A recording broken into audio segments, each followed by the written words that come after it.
两岸的情势紧张，美国国家情报总监海恩斯就警告讲，中国甲罗西亚第一届针对台湾问题联合军演。不过，有学者分析讲，罗西亚应该袂直接介入台海冲突，因应该是负责分散美军，互中国伫台海先占着优势。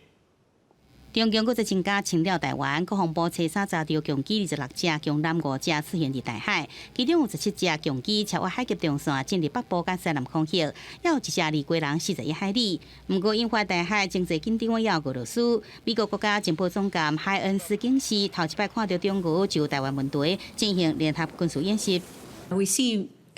China and Russia, even for the first time, exercising together in relation to Taiwan and recognizing that this is a place where China definitely wants Russia to be working with them, and we see no reason why they wouldn't.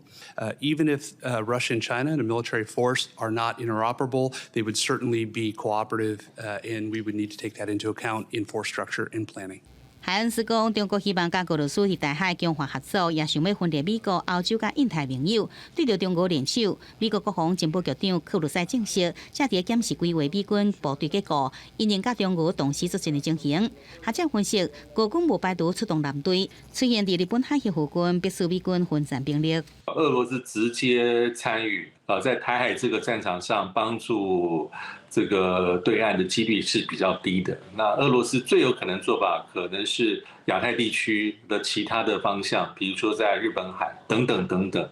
有一些它的军事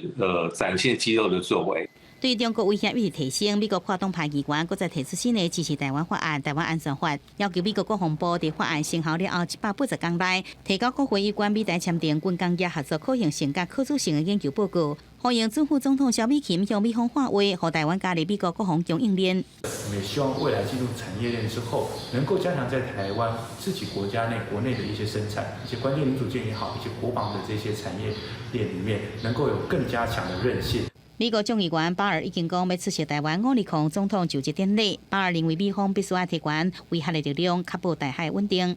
记者综合报道。